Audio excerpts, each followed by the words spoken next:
रहमान रहीम। मेरे भाइयों, मैं आप लोगों को हजरत यूसुफ अलैहिस्सलाम के बादशाह बनने का वाक़या सुनाता हूँ। मेरे भाइयों, जब हजरत यूसुफ अलैहिस्सलाम जेल से रिहा होकर आए तो बादशाह ने हुक्म दिया कि यूसुफ अलैहिस्सलाम को इज्जत के साथ लाया जाए। मैं शाही खिदमत उनके सुपुर्द करना चाहता हूँ। हजरत यूसुफ अलैहिस्सलाम आए और उन्होंने बादशाह से बातचीत की और हजरत यूसुफ अलैहिस्सलाम ने बादशाह से कहा कि मुझको शाही खजाने का वजीर मुकर्रर कर दीजिए, मैं इसकी बेहतर हिफाजत करूँगा।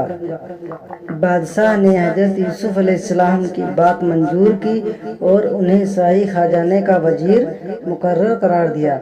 आखिरकार वह कहत का ज़माना आ गया जिसका बादशाह ने ख्वाब देखा था और हजरत यूसुफ अलैहिस्सलाम ने बताया था, और इसका असर उस जगह भी पहुंचा जहां पर हजरत यूसुफ अलैहिस्सलाम के वालिद और भाई भी रहते थे।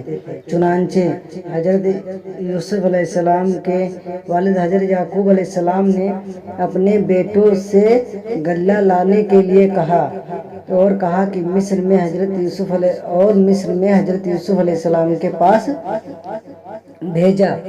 जब हजरत यूसुफ अलैहिस्सलाम ने अपने भाइयों को देखा तो हजरत यूसुफ अलैहिस्सलाम ने उनको पहचान लिया और भाई हजरत यूसुफ अलैहिस्सलाम को नहीं पहचान सके। हजरत यूसुफ अलैहिस्सलाम ने उन लोगों को गल्ला दिया और उनसे कहा कि जब अगली बार आना तो अपने दूसरे भाइयों को भी साथ लेकर आना, और अगर लेकर नहीं आओगे तो मैं तुमको गल्ला नहीं दूंगा।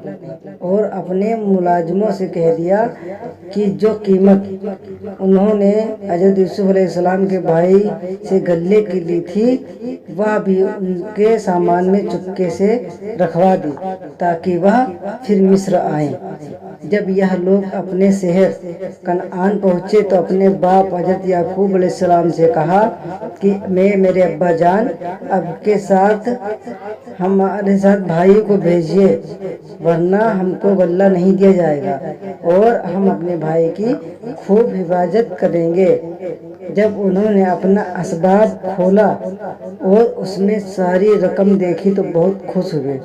फिर बाप से कहा कि देखो, साहिब मिस्र ने हमारी रकम भी वापस कर दी है और आप हमारे साथ भाई को ज़रूर भेजें। हम खूब अपने भाई की हिफाजत करेंगे और हमको सामान भी ज़्यादा मिलेगा।